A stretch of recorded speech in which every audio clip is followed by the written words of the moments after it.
हरे कृष्णा। 12वां अध्याय। बद्रीनाथ से केदारनाथ होते हुए काम्य वन। आज ब्रजमंडल परिक्रमा का 12वां दिन है। हिमालय में बद्री का आश्रम के निकट ही भगवान शिव का धाम केदारनाथ है। अपने परिवार को आदि बद्री ले जाने के बाद श्री कृष्ण उन्हें उत्तर पश्चिम में केदारनाथ पर्वत पर ले आए। श्री कृष्ण के चरण चिन्हों का अनुगमन करते हुए आज हम भी इस पर्वत की चढ़ाई करेंगे। यह केदारनाथ हिमालय के केदारनाथ से अभिन्न है। केदारनाथ पहुंचकर हम वहीं से काम्यवन जाएंगे और विश्राम करेंगे। लंबी यात्रा के कारण हम प्रातः शीघ्र निकल पड़े। यात्रा समिति द्वारा मुहैया कराई गई पानी की बड़ी बोतलों से अपनी बोतलें भरकर और कंधों पर थैले लटकाकर हम तैयार हैं। बद्रीनाथ एवं अलीपुर को पार करके हमने पहाड़ियों तथा घाटियों से यात्रा की और वृंदावन के वन्य क्षेत्र की गहराइयों में प्रवेश करने लगे। यह क्षेत्र काल के प्रभाव से पूरी तरह मुक्त है। बीच बीच में इक्के दुक्के गांव दिखाई पड़े। यहाँ का ग्रामीण जीवन अत्यंत सरल एवं कठोर है, परंतु लोग अत्यंत उदार एवं स्नेहिल हैं। जहाँ कहीं हम रुके हमें बैठने के लिए स्थान, स्वच्छ जल, छाछ तथा गर्मा गर्म ब्रज रोटियां मिली। मार्ग में हमें बकरियों का एक झुंड दिखाई दिया। चरवाहे ने उच्च स्वर में जय श्री राधे कहकर हमारा अभिवादन किया और प्रत्युत्तर में हमारी ध्वनि पर्वतों के बीच गूंज पड़ी। वृंदावन की अन्य प्रकार से यात्रा करने वाले अधिकांश भक्त ब्रज के इस भाग का कभी अनुभव नहीं ले पाते। एक यात्री ने कहा, यदि आप पैदल परिक्रमा पर नहीं आते आप 90% ब्रज से वंचित रह जाएंगे। आज तक मेरे लिए परिक्रमा का अर्थ कृष्ण बलराम मंदिर या वृंदावन अथवा अधिक से अधिक गोवर्धन की परिक्रमा से था, परंतु अब इस ब्रज परिक्रमा से मुझे समूचे ब्रज का अनुभव मिल रहा है। विश्राम करने तथा एकत्र होने के लिए हम एक खाली खेत में रुके। बीच में निकटवर्ती गांव की 2 स्त्रियां हमारे पास आईं और ब्रजवासी गीत गाने लगी। हमारे साउंड सिस्टम पर प्रसारित होकर उनकी तीखी मधुर वाणी उस विशाल खुले क्षेत्र में गूंज उठी। गाने के पश्चात उन्होंने गीत का अर्थ बताया। वह गोपियों और कृष्ण के बीच विनोद भरी वार्ता थी। गोपियों ने कृष्ण से पूछा कि उनका रंग काला क्यों है और कृष्ण उनके अनेक कारण देते हैं। पहला, वे काली रात को काली कोठरी में जन्मे। दूसरा, वे सदैव काले जल वाली कालिंदी में स्नान करते हैं। तीसरा, उनकी माता उन्हें काली गाय श्यामली का दूध पिलाती है, इत्यादि। ब्रज माधुर्य धाम है। यहाँ देखी कही एवं सुनी प्रत्येक बात मधुरता से सराबोर रहती है। कुछ भक्तों ने उन स्त्रियों को दान देना चाहा, परंतु उन्होंने लेने से मना कर दिया। वे केवल प्रेम पूर्वक भगवान का गुणगान करना चाहती थीं। वे केवल हमारे साथ ब्रज भक्ति की मधुरता साझना चाहती थीं। हमारे हृदय द्रवित हो गए। हमने अपनी लाठियों की सहायता से स्वयं को उठाया और यात्रा जारी की। 2 घंटे चलने के बाद ग्रामीण बस्तियां दिखाई देनी बंद हो गईं। यहाँ तक कि सड़कें भी धूमिल हो गईं। हम खेतों की मुंडेरों के साथ चलने लगे। 10 फुट ऊंची घास के विशाल समुद्र को पार करके सहसा हमें अपने सम्मुख खड़े पर्वत दिखाई दिए। उनमें से एक पर्वत के शिखर पर एक किले के समान बना है केदारनाथ मंदिर। यह है ब्रजभूमि में भगवान शिव का धाम केदारनाथ। केदारनाथ का एकमात्र निवासी वहाँ का पुजारी है। पर्वत के एक ओर से पत्थर की बनी 270 सीढ़ियाँ हमें शिखर तक ले जाती हैं। इस वीराने पथरीले स्थान में बना यह मंदिर शिवजी के तपस्वी जीवन का संकेत देता है। चढ़ान का एक चुनौती है। अनेक भक्तों ने बीच बीच में रुककर थोड़ा विश्राम किया। सबकी सांस फूलने लगी। कुछ लोग धीरे धीरे चल रहे थे जिससे थक न जाएं, और कुछ ने आरंभ में दौड़ लगाई और अब थककर उन्हें बैठना पड़ा। कुछ विरले ही प्रभावित हुए बिना चढ़ पाए। हमारे कुछ भारतीय भक्त शिवजी की कृपा का आवाहन करने के लिए सीढ़ियां चढ़ते समय ओम नमः शिवाय का उच्चारण करने लगे। शीघ्र ही हम मंदिर के सम्मुख पहुंच गए। यह एक प्राकृतिक गुफा है। गुफा का बाहर निकला ऊपरी हिस्सा बहुफनी सर्प का स्मरण दिलाता है। भीतर स्वयंभू शिवलिंग को प्रणाम करने के लिए हम बड़ी चट्टानों के बीच से रेंगते हुए गए। यहाँ शिवलिंग सामान्यतः पाए जाने वाले गोल, काले तथा चिकने शिवलिंगों के समान नहीं है। यह लाल भूरे रंग का है। यद्यपि काल के प्रभाव से यह घिस गया है, फिर भी इसके ऊपर शिवजी के मुख एवं बालों को स्पष्ट देखा जा सकता है। पहाड़ी के ऊपर से ब्रज का दृश्य मंत्र मुग्ध कर देता है। हम अपने चारों ओर 20 मील तक फैले ब्रज को देख सकते हैं। इस पवित्र भूमि को निहारते समय हम शिवजी की स्थिति, अद्भुत गुण तथा भगवान की लीलाओं में भाग लेने की उनकी उत्कृष्ट इच्छा के विषय को सुन रहे हैं। श्रील प्रभुपाद शिवजी की विशिष्ट स्थिति का उल्लेख करते हैं। भगवान शिव जीवात्मा नहीं हैं, परंतु वे पूर्ण पुरुषोत्तम भगवान भी नहीं हैं। उनकी स्थिति परम भगवान विष्णु तथा जीवात्मा ब्रह्मा जी के बीच में है। श्रीमद् भागवतम 4.30.24 तात्पर्य में।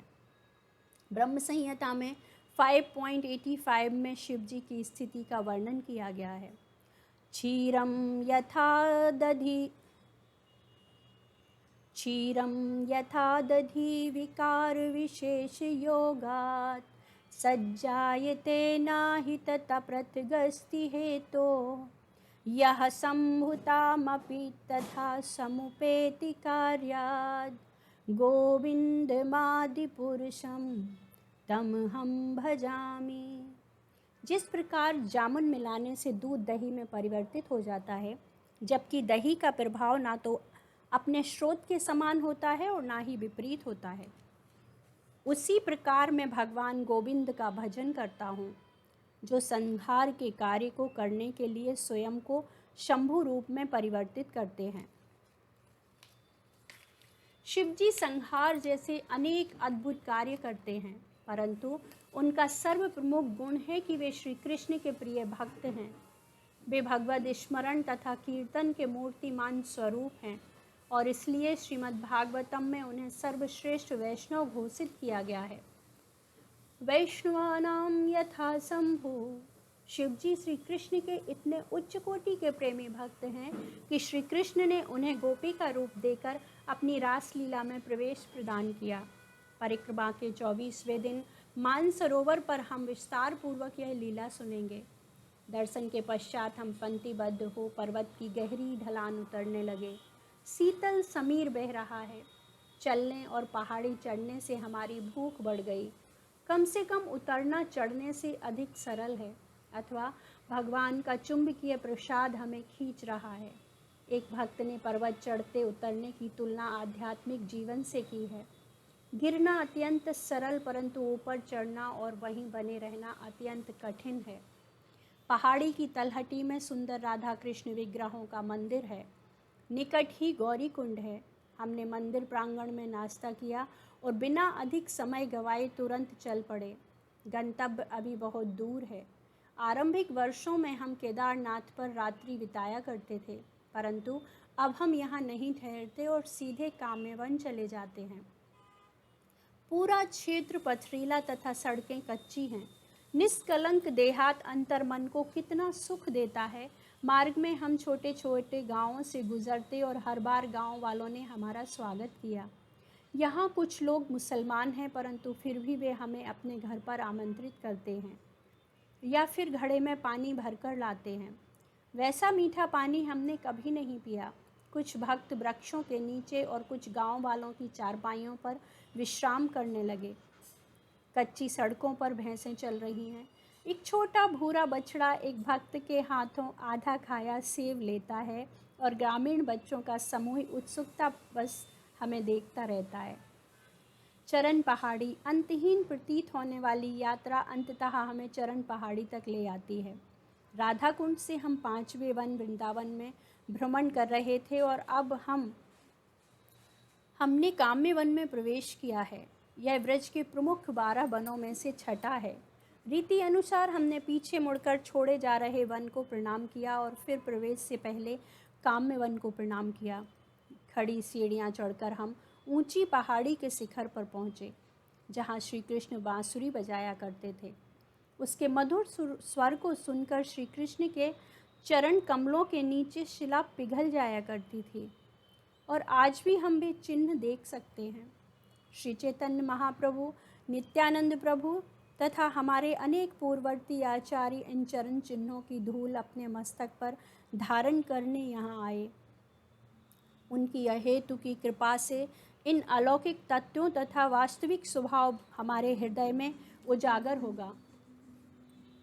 उनके चरण चिन्हों का अनुगमन तथा उनके चरण कमलों की धूलि अपने सिर लगाकर हम प्रार्थना करने लगे कि हमारा पत्थर जैसा हृदय भी द्रवित हो जाए और उसमें श्री कृष्ण के पवित्र नामों की ध्वनि, उनके रूप के मनोहारी विवरण तथा उनके गुणों एवं लीलाओं का माधुर्य सदा सर्वदा के लिए अंकित हो जाए।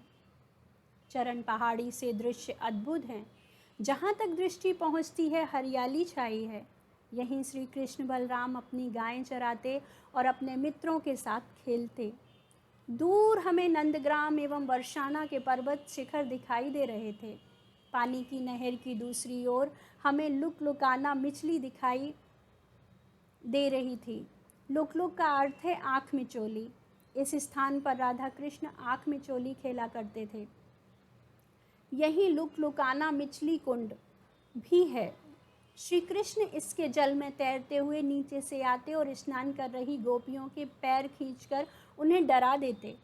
भक्तगण इस सुंदर स्थान को छोड़ना नहीं चाहते, परंतु देर होने के कारण हमें आगे बढ़ना पड़ रहा है। काम्यवन बंदरों की नगरी है। मार्ग में मिलने पर उनसे कैसे निपटा जाए, राधा रमन स्वामी ने संक्षेप में हमें इसके निर्देश दिए। सीधे उनकी आंखों में नहीं देखना, उन्हें लगता है कि हम उन्हें मारेंगे। उनके बच्चों के अधिक निकट नहीं जाना, उनकी माताओं को अच्छा नहीं लगता। और माता एवं बच्चे के बीच से नहीं चलना, माता की ओर से घूमकर चलें।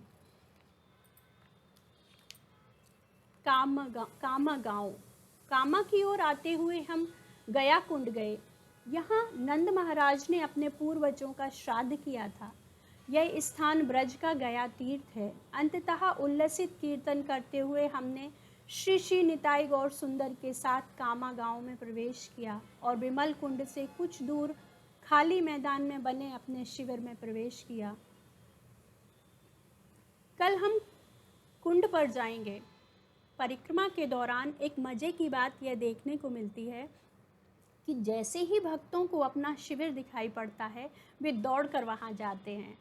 जिन्होंने पहले कभी परिक्रमा की है, वे अक्सर परिक्रमा के मार्ग तथा शिविर के स्थान से अवगत होते हैं और इस प्रकार कौन सबसे अच्छा खेमा प्राप्त करेगा उसे लेकर स्पर्धा हो जाती है।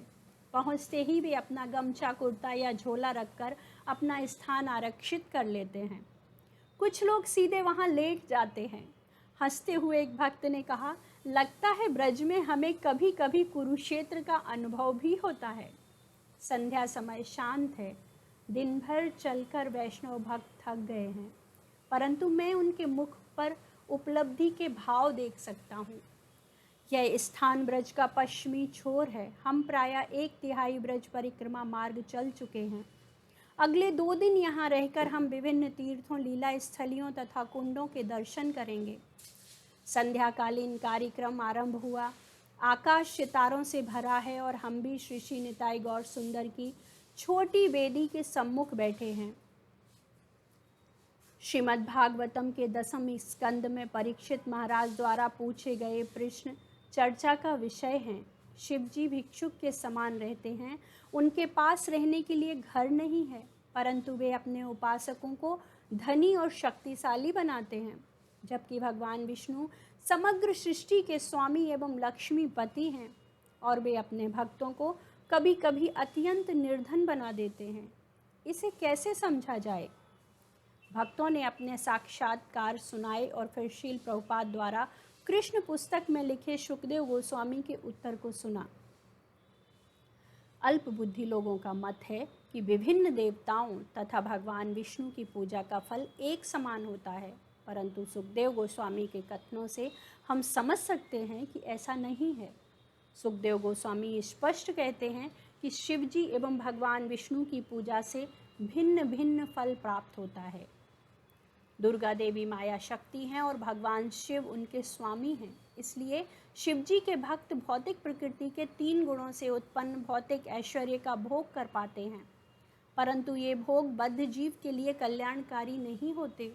दूसरी ओर श्री कृष्ण 3 गुणों से परे हैं और उनकी उपासना करके हम भी इन 3 गुणों से ऊपर उठ जाते हैं।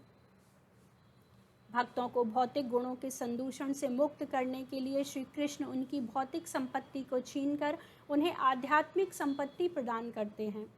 ब्रजमंडल परिक्रमा के कष्टों का अनुभव करने वाले भक्त इसका अर्थ समझ सकते हैं। एक बार भगवान के नाम, रूप, गुणों, लीलाओं तथा धाम से आकर्षित होकर भला कौन है जो इस भौतिक संसार के तथाकथित ऐश्वर्य से आकर्षित होगा। हरे कृष्णा।